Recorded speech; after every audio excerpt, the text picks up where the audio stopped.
Hi folks, and welcome back to Meaningful Money.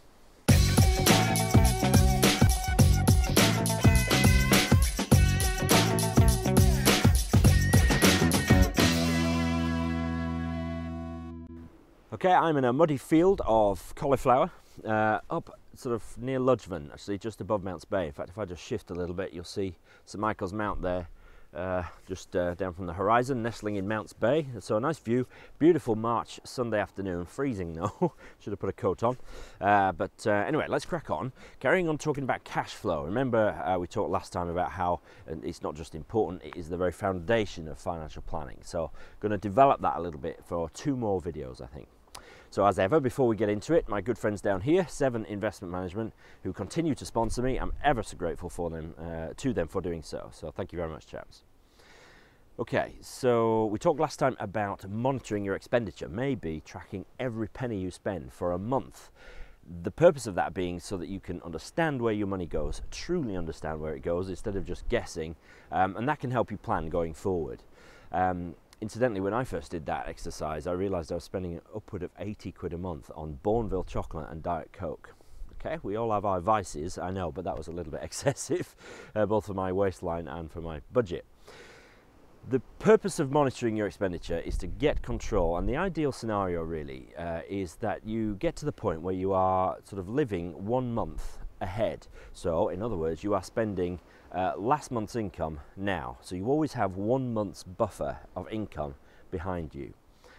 So you have 1 month's worth of income always in the bank, and so you're always spending a paycheck that you get. You're not spending it until a month hence. Okay, maybe that makes sense, maybe it doesn't. So I'm just going to show you one way of doing that, just some sort of tips really. I'm going to do it in a slightly different way. I'm going to do it using a screencast of a piece of software called YNAB, which stands for You Need a Budget. It's just the software I use. It's one of many that are available. 3 things though to mention before I do that. Firstly is that I'm an affiliate for YNAB. That means that if you buy it through the link on the site here, I get a kickback. I do that because I think it's a fantastic system. I've used it for myself for 2 years. I wouldn't sort of be an affiliate for something I didn't believe in personally, but you need to know that up front. Secondly is that I am not perfect when it comes to budgeting. You know, just writing this video and doing it now and sort of have in mind all my own failings in this regard, okay? So I'm with you. It's not easy, but it is a discipline worth pursuing. And then thirdly, that word again, it's a discipline and it's a process. It's not about the software you use. Hopefully, I'm just going to give you the system or the process of getting control of your budget, and we'll go down that path together. So I'm going to switch to the screencast now, so I'll see you again in a minute. Okay, this is YNAB, stands for You Need a Budget, and it's a fantastic bit of software that I use to track my own spending. Remember what we did last month, or what our fictional couple have done last month, is they wrote down every penny of spending for that entire month. And what they're going to do now is that they're going to use that to plan ahead for the coming month. And so that's the sort of golden rule really of budgeting, and something that even as I'm about to say it to you, I'm preaching it to myself as well, is that budgeting is about planning ahead. It's about being proactive and not reactive. It's not about saying, oh my goodness, where did we spend our money last month? It's about where are we going to spend our money this coming month, and giving every pound that comes into your house a job to do. And so looking at last month's expenditure, you can group that into categories. Okay, so you could start with just a broad category of utilities, and that'd be say £190, or you could break that down into more useful categories, subcategories if you like, of water, phone, electricity and things like that.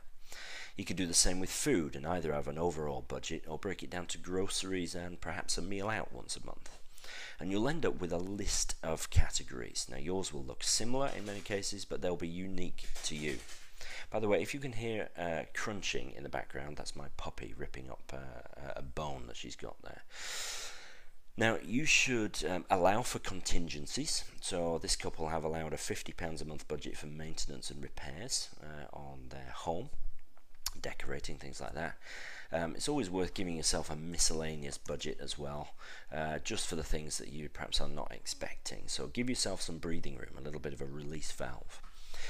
Now you should use your budget to plan monthly for annual bills. So how about Christmas here, for example? You know, you could either put all of Christmas on a credit card and then spend the next 6 months paying it off, or you could plan ahead and put that in your budget and say, right, we're going to put £75 a month away towards Christmas. Certainly I do that, and I put that money into a separate account. Highly recommended, by the way. It's the sort of modern day equivalent of the jam jars that people used to sort of save money up in.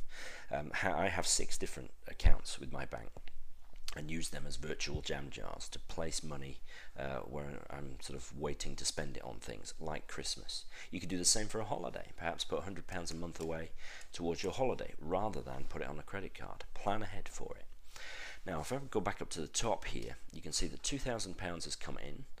This couple have budgeted £1,800, which leaves £200 to spend. Oh, I should say, by the way, it's always worth giving yourself a discretionary spending budget as well. That's sort of guilt-free spending that you can blow on a magazine or whatever without worrying about it.